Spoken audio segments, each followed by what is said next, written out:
Eto ang sabi ni Marcos nung una. Eto ngayon ang problema. Ang problema, walang lumilipad na eroplano. Yung pagpalipad ay hindi muna natin Tumatakbo na lang.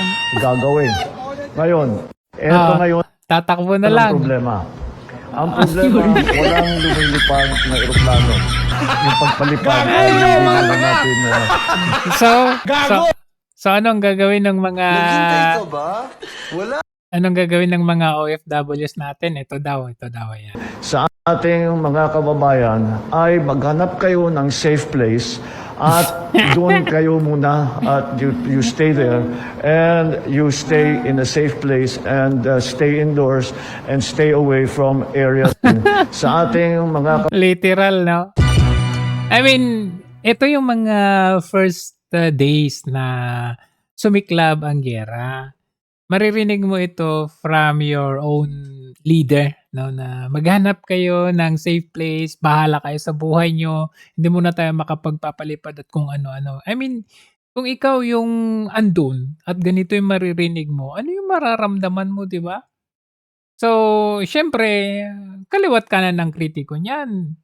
Ordinaryong mamamayan, talagang pupunain yan.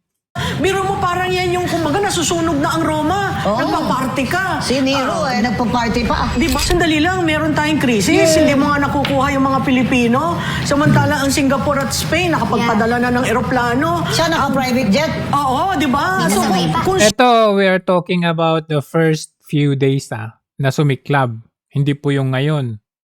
susumahin mo yung expense, sa totoo lang, pwede ka magpadala ng eroplano dyan sa bansa, sa Middle East, para mo malipon yung mga Pilipino para out of harm's way. Pero nakita natin, di ba yung isang empleyado sinabi, sige, isumbong nyo kahit sinong sumbungan nyo, wala kaming pera. Walang pinapadala yung Maynila. Sabi niya. Sa totoo lang rin yun, no? Nagsasabi yung government employee na yun, at ang balita ko sa Senado, sinabi ni Secretary Kakdak, naalis na. Tinanggal pa ang nagsabi na totoo. So, makikita natin, Ang tanong, totoo kayang tinanggal na? napakahirap yung adjustment ng gobyerno at saka bago siya lumipad, Kati, nagkaroon sila ng party. Pero yung party yun, hindi naman daw gastos ng Pilipinas, no? Kahit na, biro mo parang yan yung kumbaga nasusunog na ang Roma. Nagpa-party ka. Si Nero nagpa-party pa. Diba? So, sa totoo lang, sinong gumastos at kung hindi ang gobyerno ang gumastos, bakit naman kayo nagkaroon ng party? Kaya nga, kay gobyerno, kay tao o hindi, you have yung spirito mo pa na, alam mo yung parang hindi ka na naawa, tumatakbo pa yung spirito mo na mag-party-party, samantalang yung mga nasasakupan mo ay kababayan mo ay may mga ganong sitwasyon. Pero hindi ako naniniwala na hindi gastos ng gobyerno yun. Ginawa sa Malacanang. Doon ang yung venue, tapos hindi gastos ng gobyerno. Maniwala ako sa ganyang reputasyon. Sabi, wala muna, hindi muna tayo makapagpapalipad kasi delikado, baka tamaan ng missile at kung ano-ano, kaya magtago muna kayo sa safe place. Pero, nangyari? Na-fact check na naman siya. Anong sinasabi niya? Walang eroplanong lumilipad. Ito, tignan natin. Welcome back. Singapore Prime Minister Lawrence Wong says he's deeply grateful to Saudi Arabia and partners in the Middle East for facilitating a military flight to repatriate more than 200 Singaporeans from Riyadh and ensuring its safe passage. Posting on social media after the flight landed, he urges Singaporeans remaining in the region to stay vigilant and look out for one another. He says they should register online with the Foreign Affairs Ministry so they can be contacted quickly if needed. Ayun mas systematic. Ang dami kaya sa mga comment section nagsasabi, gusto naming mag-repatriate, paano po kami mag-apply, ano pong gagawin namin? Naman DMW, yung OWA, may nilalagay silang mga numero na kontakin daw sila. Pero pag kinokontak, hindi sila makontak.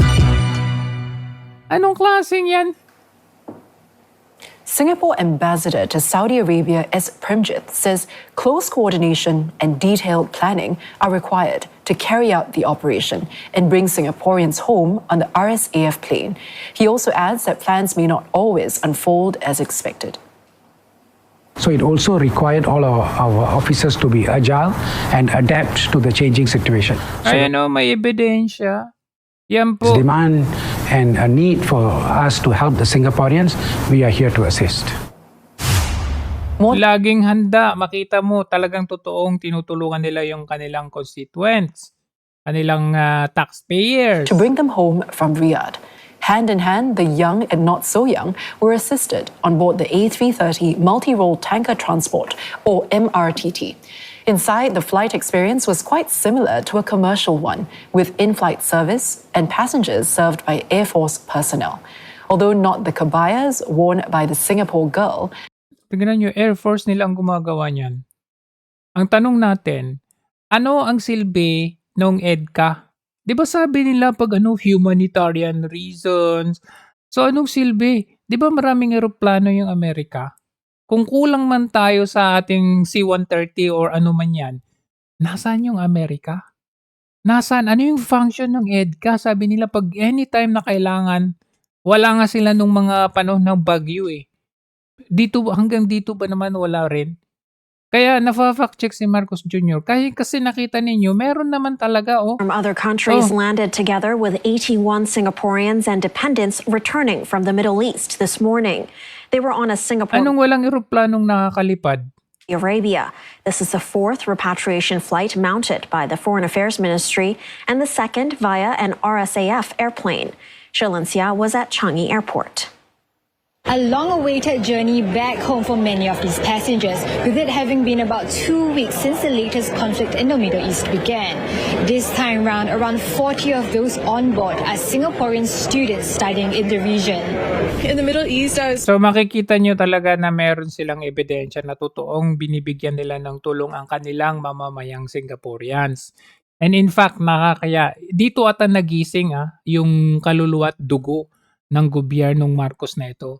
Nung nag-alok mismo ang Singapore, nag-alok sila mismo na okay, kung meron kayong mga kababayan dyan, sige, sasakay namin kayo. Kaya ako'y naiinggit dito sa Singapore dyan ha? Singapore. Alam mo ba ang Nakaschedule tayo pumunta dyan. Oo. Nakakuha na kami ticket ni Kuya Benny eh. Pwede. Dahil ang Singapore ay nakakatatlong repatriation na. Third Middle East repatriation flight nag-touchdown sa Changi Airport kahapon. Tatlo na, Di ba Hindi lang minsan, sunod-sunod yan. lumipad yung aeroplano, sabi? Kung papupuntahin mo dun sa bawal. Bawal doon sa bayano. Doon mo Airspace ng Iran. Pag sa pwede, at doon mo papuntahin yung mga gusto mong sumakay. Dito sa ikatlong repatriation, 218 Singaporeans, kasama ang kanilang mga dependents, ang nakauwi safely from Riyadh sa Take note tignan ninyo isang malaking eroplano yan ng Air Force ng Singapore. 218, 200 plus. Basta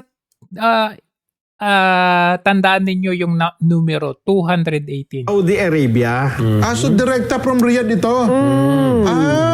Kasi sa Saudi pwede namang sumakay meron namang biyahe And then doon nila pinapunta yung mga gustong umuwing Singaporeans. Ano ito? Mga tourist ito? Nasaan? O Hindi yung ba workers? talagang doon may Naka-base dependent. talaga, no? Naka-base talaga ron. Bakit yung numero na yan na 218? 218, may nakita tayong ebidensya. Maalala ninyo 3 days ago, nagbalita ang DMW o yung OWA na 299 repatriated daw ng mga Pilipinos pero hindi natin nakita yung kanilang ebidensya. Meron lang kaway-kaway, meron silang mga hinarangan pero hindi po aabot yun ng 299. Ibiruin ninyo ang laki ng eroplano ng Air Force ng Singapore pero 218 yung sakay nila. Tapos, yung sa atin, wala tayong ebidensya nakita, 299 daw. Mukhang dinadagdagan ninyo. Parang Comelec to, dagdag bawas Ito pangatlo na, ibig sabihin, tuloy-tuloy. Lahat ng Tuloy-tuloy. gustong umuwing Singaporeans ay nakakaalis. Alam mo ba nung mabalitaan nila na may mga Pilipinong gusto ring umuwi? Yan. Ano ang offer? May offer sila? Nag-alok po ang Singapore Kaya ganyang kalaki 218 ang nilaman. ng tulong. Pero teka lang, ano ito pinapakita natin? Ano yun? Gamit nila C-130 o private plane yun? Republic of, ano yan? Singapore nakalagay eh. Sarili nila yan. Aeroplano ng ano, ng gobyerno. Wow! Ang sabi po dito, Oh. yung mga sa pamahalang Pilipinas, dahil nahihirapan kayong magpa-uwi ng mga kababayan ninyo, kung gusto makisabay, sumabay na kayo. Ayun ang maganda. Nakakaya.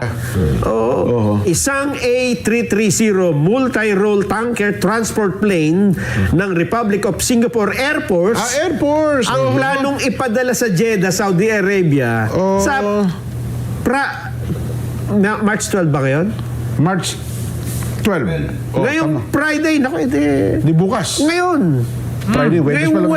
Webes, bukas. Ang Friday. Oo. Tama. So, alis ngayon, dating Friday. Bukas ang alis doon sa Singapore. Oo, Okay. lalapag sa Jeddah. Oh. Pero hindi pa tiyak kung ilan ang pwedeng ma-accommodate. Kung may gustong makisabay, Makiangkas na lang. depende naman ito sa tugon ng DFA.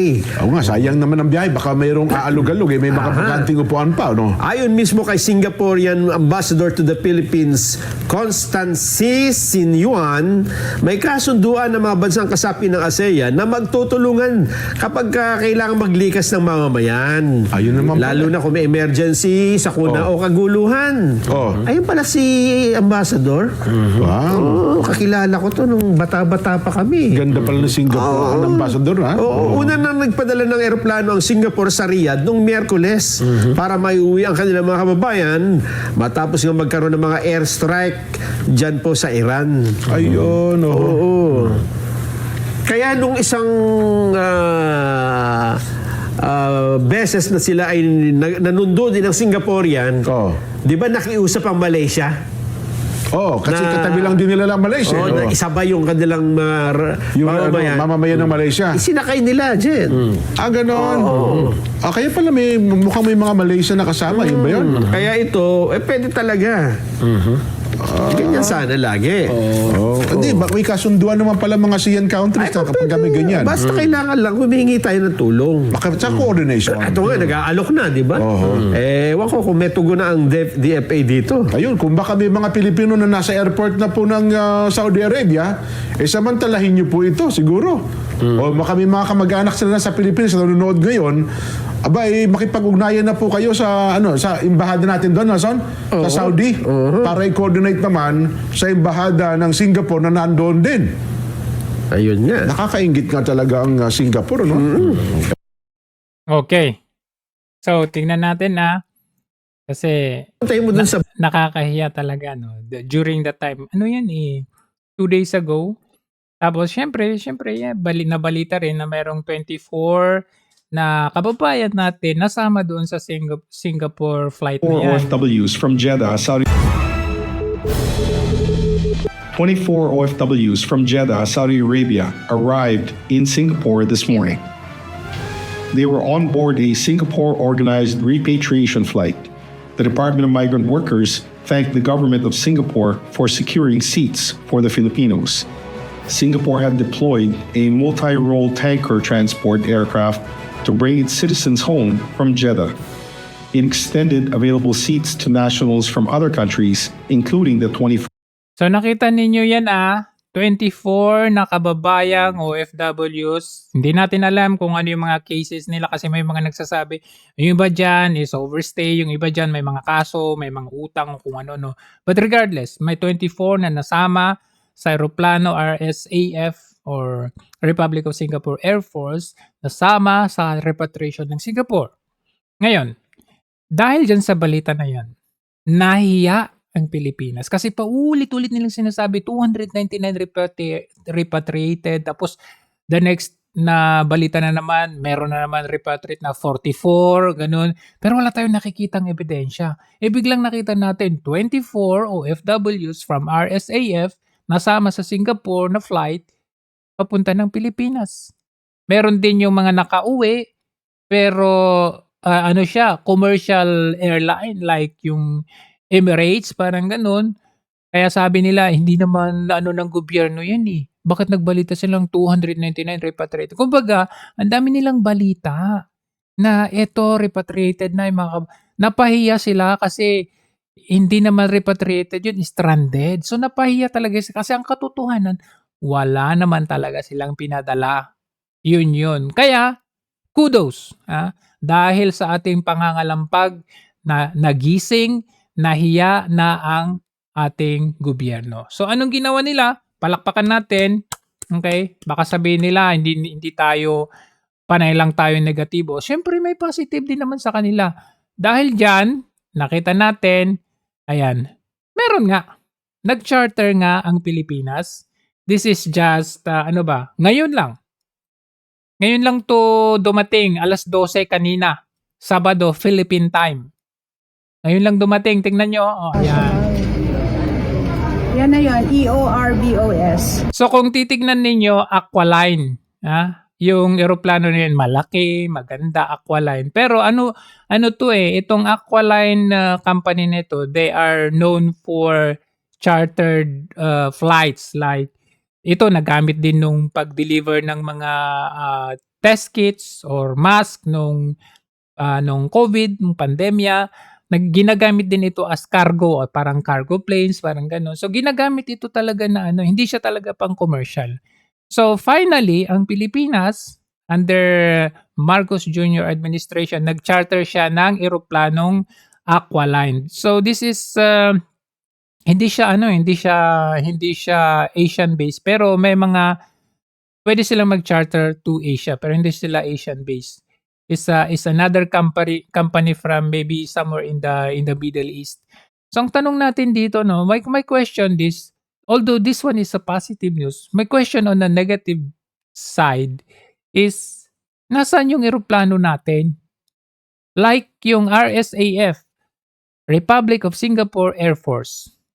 Hindi ba natin pwedeng gamitin yung sariling atin? Kasi total nagbabayad naman tayo ng tax natin, di ba? Para ang gamitin lang natin, ang bayaran lang natin is yung fuel. Yung fuel, okay?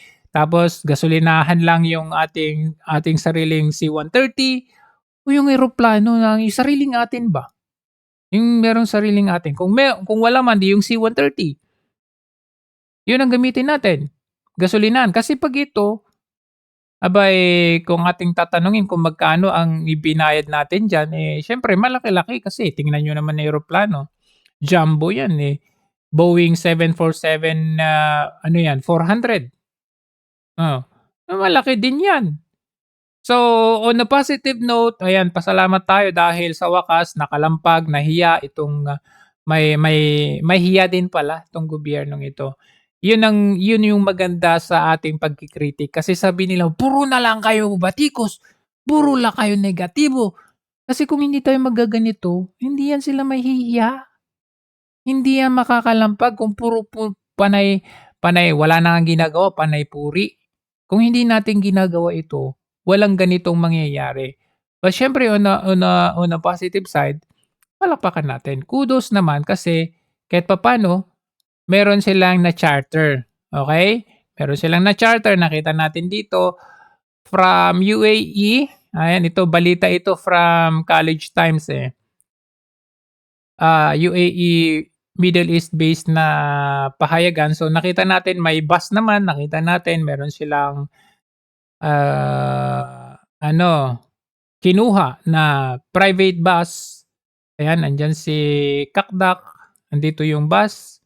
Ayan, pero makikita natin, hindi pinakita dito kung ilang buses ba ito o kasi according to my count, hindi siya aabot ng hindi siya, kasi 270 sabi niya dito. Hindi, 270 plus 130. 270 daw yung OFWs, saka kasama yung dependents nila, tapos 130 yung mga stranded na tourists. So, 270 na OFWs, 130 na tourists. So, ang bilang kasi nila is 450. Guys, take note kaya ko sinabi sa inyo kanina na tandaan natin yung bilang na 218 dun sa first flight ng RSAF ng Singapore is 218. Tapos ito, pinakauna, 450 daw. March 13, which is arrive nila is today. Kahapon yung start ng flight nila. So, makikita natin dito, meron naman existing talaga. Yan, yung kahapon ito. Kahapon ba? Oo, kahapon ba? Kahapon ito pero uploaded kanina lang. Ayan, so dito sa ano pa to? Sa Fujairah International Airport sa UAE. Ayan, makikita nyo, maganda naman yung eroplano, bago, malaki. Pero ito is normally ano siya pang-cargo din siya pero may passenger din siya. So ayan, yung kanilang pagpasok. Kaya lang siyempre may napansin ako dito. Hindi siya puno. Kasi ang lalamanin ng ganitong kalaking eroplano ay aabot ng 470. Pero upon looking at it, hindi siya umaabot ng, kasi sabi nila 480 daw Ayan 480 passengers ang nakasakay o naisakay dyan. Pero nakita nyo naman, tignan ninyo alangan naman na, ayan play natin ulit Play natin. Ayan. Pagtinginan yan, play natin. Ayan.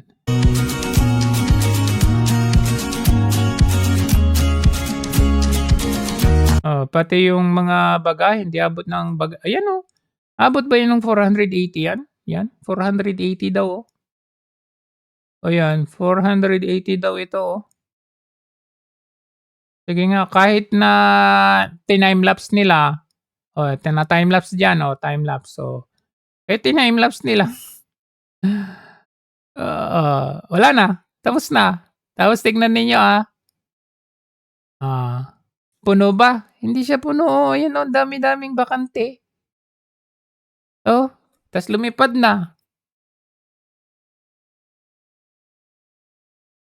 Tapos sa balita, ito yung balita. Ayan. Ang Pilipinong naipit sa gera sa Middle East na naiuwi. Balik Pilipinas na ang mahigit 400 Pilipinong naipit sa gera sa Middle East na naiuwi na rin ang mga labi ng Pinay caregiver na namatay sa missile attack sa Israel. At live mula sa NAIA Terminal 3, nasa frontline ng balitang yan, si Rainiel Pawid. Rainiel,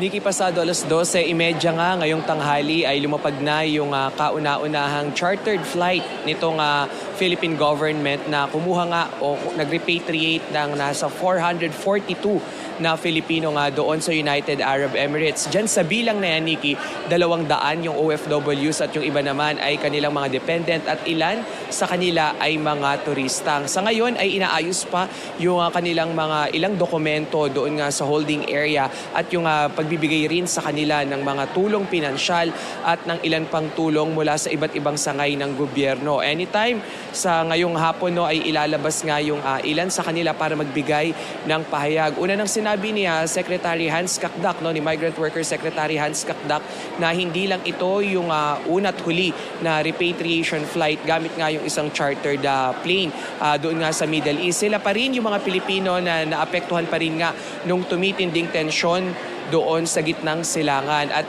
kanina rin ay dumating na yung 23 naman na OFWs. Sila yung mga OFWs mula nga doon sa may Jeddah.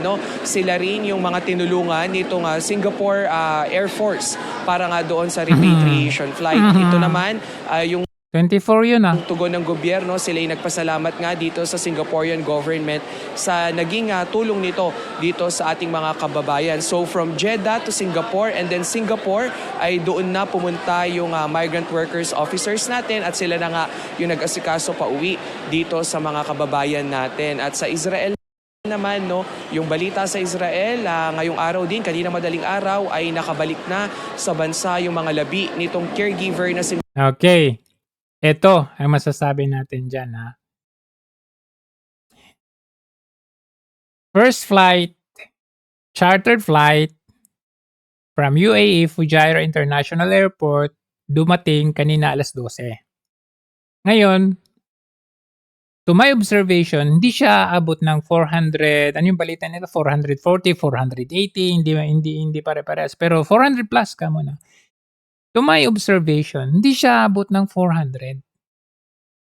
According you can help me, you can try research, pero base doon sa nakita ko sa eroplano, hindi siyempre sa mga videos pwede namang cut yan, pwedeng ano, pero yung mismong Singapore Air Force, nakapagpauwi sila sa unang flight nila is 218. Hindi ho ba? 218. Hindi man siya umabot ng 400 plus. Malaking eroplano yun. Bakit hindi nila punuin, di ba? Tapos, una pa lang sa Pilipinas, una pa lang silang chartered flight, ang balita, 480, 440. Kaya tuloy, tumatakbo sa aking isipan na ito ay exaggeration. Kasi 'di ba may una na silang exaggeration, 299 daw ang kanilang repatriated nung una, wala man tayong nakitang ebidensya. Only to find out they exited from the commercial airline na Emirates. Na karamihan sa kanila ay sarili nilang bulsa ang ticket nila. So how is that possible? So may ano talaga dito may mga discrepancies dito, may exaggeration dito na pwede namang sabihin yung totoo. Wala namang problema di ba? Na papalakpakan naman namin kayo sa inyong ginawang pag-repatriate, sa pag-charter ng eroplano, sa paggamit ng tax ng taong bayan sa tama. Di ba ganun lang naman yan walang problema. Pero yung parang may ginawa na nga kayo tapos dadagdagan nyo pa, hindi na yun tama. Pangalawang punto dito is, hindi po ito nagtatapos diyan sa ginawa nyo ngayon. Kasi kagaya ng Singapore, pangatlong beses na ngayon silang nag-charter ng kanilang eroplano. So hindi po pwede na, nakapag-charter kayo ngayon, tapos ang balandra nyo 480 na repatriated, tama na. Marami pa tayong mga kababayan doon na gusto pang magpa-repatriate. Basahin yung mga comment section. Kami rin po gusto namin magpa-repatriate. May mga nagsasabi na ayaw namin, dito pa rin kami. Pero may mga gusto pa rin na kasi tawag daw sila ng tawag, wala namang sumasagot. So, hindi po nagtatapos dito sa itong repatriation ngayong araw na ito. Sana tuloy-tuloy ito, hindi lang sa ngayon. Dapat alamin ninyo, tignan ninyo na dapat meron pa tayong pangalawang repatriation, pangatlong repatriation, hanggang sa wala nang humihingi ng tulong. Ganun lang yun. Hindi yung porke nakapag-repatriate kayo ngayon, tapos photo op na, photo op dito, photo op doon, video dito, alam mo yun, okay na. Hindi po ganun yun. Take Singapore as your model, as a good example. Ganun pa man, okay, kudos, at kahit papano, kala namin ang kakapal ng pagmumukha ninyo na wala kayong kahihiyan, at least nahiya kayo.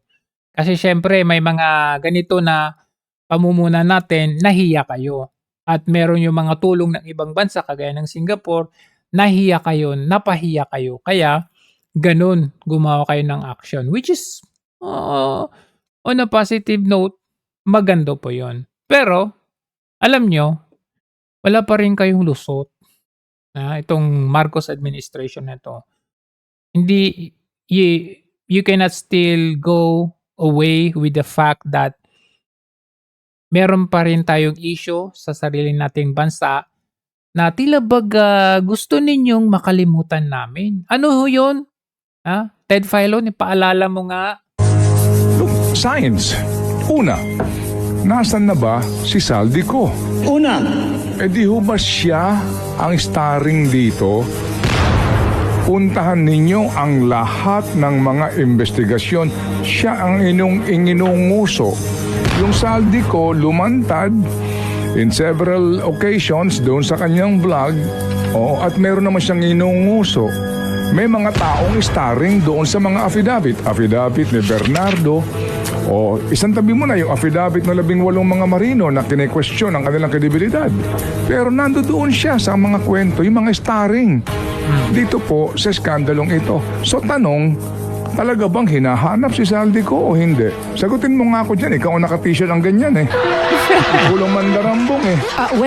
Ang ating pong Teka lang. gobyerno ay nagpadala na ng Interpol Red Notice at Wow. hindi po namin hawak Meron na, yun. wala pa.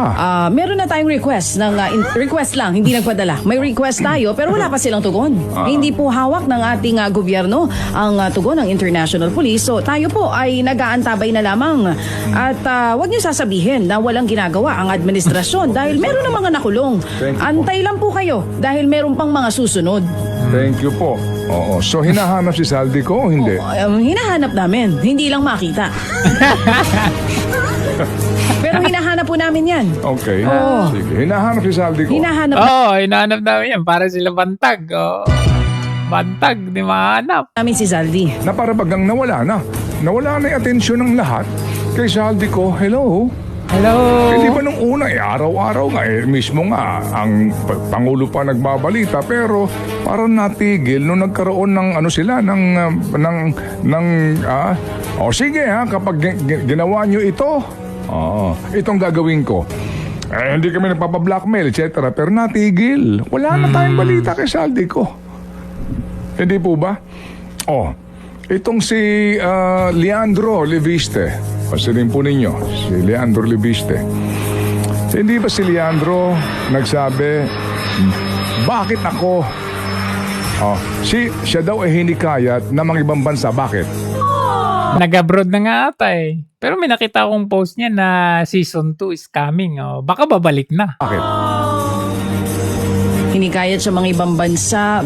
Ano nga yung balita dati? Nakalimutan ko na kasi si Leandro. Nasaan na nga pala siya? Nasaan na nga pala? Abroad. Oo. Sumunod siya sa panghihikayat sa kanya. Baka sinawan si Zaldi Yung ko. suggestion sa kanya ng mga ibang bansa siya, sumunod siya. Bakit siya? Kasi di ho ba napunta na doon sa kwento na pinuntahan siya ng isang Adrian Bersamin? Naalala na ho ninyo? Pinuntahan siya at sinasabi daw po na mayroong sinumpaang salaysay yung taong yun at lumapit sa kanya pag may nangyari daw po doon sa taong yun, ito yung report, ay si Leandro ang may hawak. Nakaw. At ito nga din po yung ginamit na batayan doon sa impeachment ni Pangulong Junior pero nabasura. Pero ang tanong dito, totoo ba yun o hindi? May sinasabi daw po nakakita nitong mga exchanges na ito ng mga mensahe. Pero hindi ho ba't si Leandro sinabihan na siya ay iimbestigahan, tama? Doon sa kanya mga kontratang pinasok sa gobyerno. Sa solar. Mga kontrata ho na kinuha para mag-supply ng solar power na hindi naman niya natupad, etc. At siya daw po ipapanagutin. Hindi ba? Sinabi yun dati. Ba't parang nawala na yun? Pero nagkaroon ng balita na sumipat ka na lang, nang hindi ka na makagulo. So tanong, lumabas si Leandro, nasa abroad siya, kumusta na yung kanyang sinasabing kaso?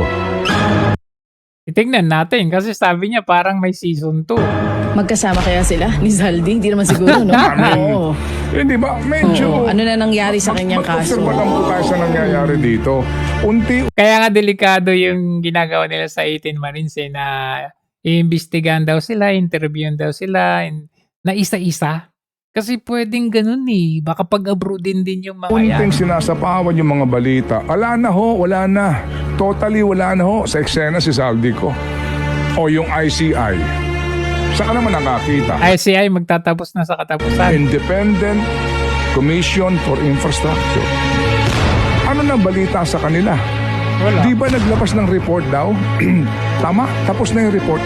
Yung bang report isinapubliko? Hindi. Saan dinala? Sa Malacanang. Yun ang balita. Isunumite yung report. Tanong, ano laman ng report? Kasi kung independent ka, dapat hindi mo dalhin sa Malacanang. paglabas ng findings ninyo, lahat sa bayan. Bakit kinakailangan mo munang idaan sa presidente? Nakapagtataka, no? Pag merong, halimbawa, lumabas sila Gutesa, lumabas yung 18 Marines, anong ginagawa nila, ombudsman nila, Rimulya? Lumalabas sila sa publiko. At sinisiraan yung Pero yung kagaya nito, yung ICI report, wala. Hindi nilalabas sa publiko. So makikita ninyo, may something. Bakit? So nawala na po yung essence yung spirit ng independence. Kasi ngayon, iisipin natin, yung ibinigay na report ni chairman sa presidente, ay dadaan muna sa censorship, sa gatekeeping. Kung totoong independent ka, dapat pagtapos ng report ninyo, report ka agad sa bayan. Hindi report ka agad sa presidente. Ngayon, eventually, maglalabas ng presidente o sino man po dyan sa Malacanang kung ano yung laman ng report, maniniwala ka ba doon? Hindi na. Kasi nga, hindi nilabas yung original, yung actual na report. Hindi po ba? ICI. Hello? Independent Commission for Infrastructure. Paligay ko po, tanggalin nyo yung word na independent. Gawin nyo pong Presidential Commission for Infrastructure. With all due respect to everyone, ano lang ho ito, medyo malumani lang po na pag-uusap natin tungkol sa isyong ito. Kaya may mga nagsasabi, walang makukulong na mandarambong. Kasi nga mga palantandaan, papunta na po doon. Na gusto na ho nila itong ibaon sa limot and we move on. Hindi ko sinasabing sa kanila nang galing yun, pero ganun po yata ang dating. Hindi, ganun talaga. Nawawala na sa usapin yung flag Hindi po control. ba? Nawawala na po eh. Wala na. Ang nababanggit atong ang 20 million di pa rin nila mahagilap. Si Saldi ko, asan na siya? Sige nga. Yun po ang ating katanungan dito. Hindi ko na iisa-isahin pa mga palatandaan kung bakit ganito po. Yung panukala ng pagkakaroon ng Independent People's Commission nung una certify at urgent, uunahin namin ito, bago magganito, uunahin ito, bla bla bla, chenes. Ngayon, asan na? Wala na. Asan na yun? Di ba? Nung una nga daw po, medyo malamya ang presidente. Hindi ba? Sorry po, no? Sasabihin, ikaw talaga, wala ka. Hello? Ang sinasabi lang po natin dito ay kung ano po ang ating nalalaman at kung ano po ang ating obserbasyon. Alright, so isigaw mo yun sa'yo. Ikulong, mandarambong. Isigaw mo yun sa akin. Walang makukulong na mandarambong. Isipin po. Di ba? Nawawala na yung issue sa flood control when in fact, marami na talaga. Marami sa mga congressman, senador din, ang dapat pananagutin. Isa nga, ulitin na naman tanong, nasaan na si Zaldico? Hindi talaga ninyo pauwiin si Zaldico. Oo, hanggat hindi kayo nakakasigurong hindi kayo makakaligtas, ay kayo ay makakaligtas. Yan ang katotohanan. Kasi pag umuwi si Zaldico, mas marami pa itong masasabi. Plus nandyan pa yung mga Marines. Kaya yung sinasabi na ito, anya ito ang tamang proseso na dapat... I mean, yung 18 Marines pa nga lang, ayaw nilang entertain. Zaldico pa kaya na dating kabilang doon sa kanilang pinagagawa. Pasundin sa ganitong mga kaso upang masiguro ang legalidad at kaayusan ng extradition. You know what I can say is... Kung talagang gusto nila, mapapauwi nila si Zaldico. Kagaya ng ginawa nila kay Tebes. Na ngayon ay absuelto doon sa mga kasong isinampalaban sa kanya. Di ba ka? Naku Mario Jose po. At pagkatapos, anyari, ba't nawala? Ngayon, napindot ko. Ang maisakatuparan ang tamang legal na proseso. Naglabas na rin ang Pilipinas ng red notice sa Interpol. Pero hanggang ngayon, wala. Alam nyo, history repeats itself. Ito po, manipulado din ito talaga ng mga liberal ng Amerika. Kagaya yung nangyari dito kay dating Chief Justice Corona. At tingnan nyo, sino namamayagpag noon? Mga dilawan. O ngayon, sino namamayagpag? Sila pa rin. Tuning ito. Pangatlong dahilan. Tuning ito. Pangatlong dahilan. Ang unti-unting pagmamaniobra at pagsakop ng kaliwa sa pamamahala ng gobyerno at ang kanilang napipintong takeover ng ating bansa. Tila kaya ay hawak na hawak ni Ronald Llamas at ang kanyang mga kakosa sa leeg ang Pangulong Aquino. Nako. Tuning ito. So yan po yung nangyari noon. Namanipula yung mga bagay-bagay. Talagang napolitika, impeachment, same sa nangyayari ngayon. At isa sa mga key figures, si Llamas. Pero huwag kayong mag-alala, yung mga kagaya ng mga ganyang tao, may karma yan eh. Makalakad daw, tingnan nyo, hindi na, yan, karma. Yan, hindi na makalakad. Tudut, tudut, tudut. Yan. So, I mean, you could imagine, tignan ninyo kagaya ng ganyan. Yung bagong inilagay nila sa NBI as NBI director, pinalitan kasi si Jaime Santiago, na nakita natin na bago siya umalis, anong sabi niya? Umalis siya dahil hindi niya kaya. Hindi man klarado kung anong hindi niya kaya, pero malinaw yun sa atin. Hindi kaya ng kanyang konsensya, hindi niya maarok, hindi niya maatim na gawin yung pinapagawa nila. Kasi syempre ito, it involves money. Kumbaga paldo-paldo ka, may mali-maleta kang makukuha. At ito isa sa ebidensya. Saan ba nakakonect dati itong si bagong NBI director na si Matibag? 'Di ba? Katabi niya yung anak ng isang kontraktor na nagbayad sila sa ito yung na-viral na nagbayad sa restaurant na pagkayabang-yabang, hindi naman nila pera. Tingnan niyo yung naka-red na yan. Yan po si Matibag. Panoorin nyo. Yan po. Yan. Matibag po yan. Bilis na agad daw. Hindi, kanina pa hiningi eh. Kano? 121,000. 121,000? Ano? Ano mo kinain natin? Baka mali, baka kulang yan. Ayan, si Atayde yun Tatay ni Arjo Atayde na minention ni Diskaya. Ayan, sana yun? Na-mention ni Diskaya. Ano yung si Diskaya na yun? Yan, ito, mas maganda pala ito. Yan. Hindi, kanina pa hiningi eh. Kano? 121,000. 121,000? Ano? Ano mo kinain natin? Baka mali, baka Yabang kulang yan. Baka kulang eh. Teka, baka kulang yan. Dala kong pera. Teka. Ayan. Si Matibag naglalaki yan ng kanyang tiyan dahil sa mali-maleta paldo-paldo. Akala ko 1,021,000. Keep the change. Naimgit si Matibag kaya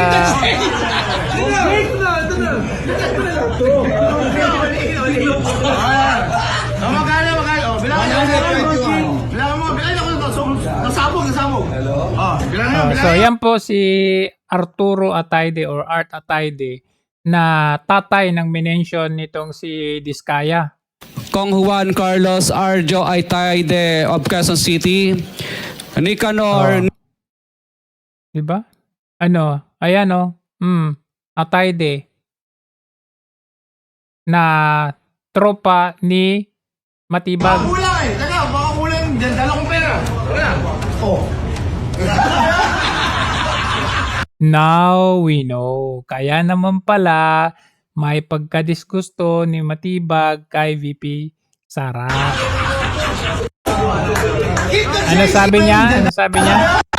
We know that you are not a fan of the Vice President and you even called her a brat. What was the context of that statement and do you still stand by that statement? Well, nung ano po tayo, columnist po tayo eh. And you and I know kung columnist tayo, you have opinions, your personal opinions and ideas. That yung para ka bang artist, yung idea, idinodrawing mo eh. Dahil naman sa ating mga columnists, sinusulat natin, hindi natin tinatago. Well, sinulat ko naman po doon, naka-layout naman eh. In 2028, do you think that Vice President Sara is ready to become president in 2028? Or what would you say is still missing in terms of her political maturity? A lot of maturity probably, but I think if she will be behaving this way, nakatakot eh. I don't think we need the president, we need the leader. Nakakatakot dahil hindi kayo makakurakot. Who will really unite and who will be remembered to be caring. Alam mo, I think the greatest asset of Bongbong Marcos, she will be remembered as the compassionate president. He's really kind. despite of all the criticism and all. And Compassionate? Paano naging compassionate? Nakita mo bang ginawa niya kay Tatay Digong? Sige nga. Oh, nakita mong ginawa niya kay Tatay Digong na si Pangulong Duterte lang ang tanging presidenteng ginawang public holiday yung date na ito. Kapapasok lang pong balita, ipinakiusap daw ng pamilya Marcos kay Pangulong Duterte na gawing holiday ang ika-100 taong kaarawan ni dating Pangulong Ferdinand Marcos. Ayon po yan sa isang highly placed source mula sa Malacanang. Plano ng pamilya Marcos na isagawa ang paggunita sa kaarawan ng dating Pangulo sa libingan ng mga bayani kung saan siya nakahimlay. And I readily agreed. But what's wrong? He was a president. To the Ilocanos, he was the greatest president. Why do we Traitor, traitor sa tabi mo. Oh, ayan oh. have to debate on that? It's one day where they can celebrate the anniversary of a great Ilocano. As far as the Ilocanos is concerned, Marcos is a hero. So ano yung pinalit? Tapos sasabihin mo compassionate? I know for a fact because I've been talking to members of his cabinet as well. Marami na yung nagagalit. Early on pa. Wala ngang awa sa matanda. Compassionate ka pa dyan. Ito nga tingnan nyo, isang example lang. Ito hindi natin kilala. Pumaren, hindi ko kilala. Ngayon ko lang nakita. 3.5 billion pesos. Binigay sa akin ni Romualdez, sabi niya, kung Franz Pumaren. So baka hindi na ito congressman ngayon. But this is a very good example na ito, mas matindi pa, 3.5 billion. Tapos ilan ba yung amount na ipinupukol kay VP Sara? To the point na kahit isang leader ng kidnap for ransom gang na si Madriaga, ginawa nilang star witness para lang matuloy yung impeachment. Tapos ito, tingnan niyo isang example, hindi ko kilala oh. Ngayon, 2025, ang binigay po sa akin budget ng ating presidente, budget ng ating speaker, is 3.5 billion. Wow! Paldo! Pero bakit ang daming unfinished buildings? 43 million para sa swimming pool? 47 million para sa poste? 96 million para sa unfinished court? 100 million sa ghosted project? Kaya pala unfinished, napunta kasi lahat sa mga relo. Grabe, 14 million. Oh, grabe.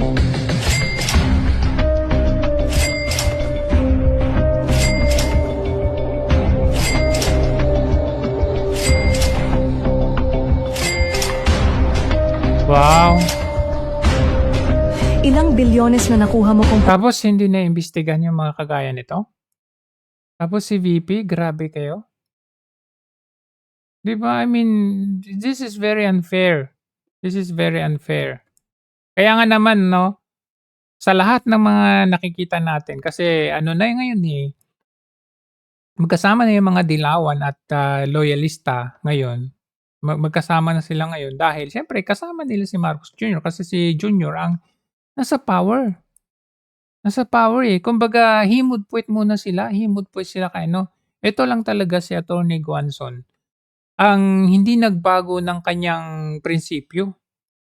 Despite the fact, no? Kaya nga siya minamahal din ng mga DDS kasi alam natin na siya ay dilawan.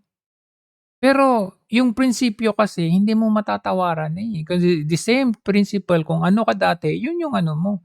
Pero yung prinsipyo mo, depende kung sino yung nakaupo, depende kung saan ka nakakakita or yung interest mo, hindi na matatawag na prinsipyo yon.